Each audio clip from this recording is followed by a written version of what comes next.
இப்போதாம்ல எனக்கு உன்னை பார்த்தா ரொம்ப சந்தோஷமா இருக்கு, பெருமையா இருக்கு. அப்படியே புகுந்த வீட்டு பெருமையை காப்பாத்துற மாதிரியே நடந்துக்குதெல்லாம் பார்க்கறதுக்கே ரொம்ப சந்தோஷமா இருக்கு. ஏல வீரா ஒரு வார்த்தை போன்னு சொன்னாதான் என்ன? எப்போ அது எப்படிப்பா முடியும்? இவ தான் அடம் பிடிக்கானா, நீ அவ கூட சேர்ந்து அடம் பிடிக்க? இதெல்லாம் பேசுற நேரமா இது? அவளை நீ பெத்த புள்ள இல்லையா? அவளுக்கு ஆசா பாசம் கிடையாது? அதை யோசிச்சு பார்க்க மாட்டேன்? இத பாருங்க, அப்ப சொன்னதான் இப்பயும் இது வீராவுடைய வாழ்க்கை. அவ படிச்சவ, கவர்மெண்ட் வேலை பார்க்கா. அவளுக்கு தெரியாத நல்லது கெட்டது எதுண்டு? அவளுக்கு என்ன விருப்பு வெறுப்புலாம் கிடையாதா? நீ ஆசைப்பட்டதான் அவ செய்யணுமா, இல்ல நான் சொல்றதான் அவ செய்யணுமா? இல்லை, அவளா விருப்பப்பட்டு இந்த வாழ்க்கையை தேர்ந்தெடுத்துக்கிட்டு இந்த வீட்டுக்கு வரணும்னு நினைச்சால்னா சத்தியமா சொல்லுதே, நான் தடுக்க மாட்டேன்.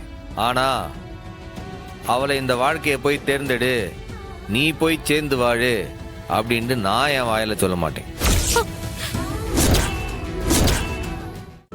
இன்றே டவுன்லோட் செய்து உங்கள் ஃபேவரட் ஷோக்களை என்ஜாய் பண்ணுங்க.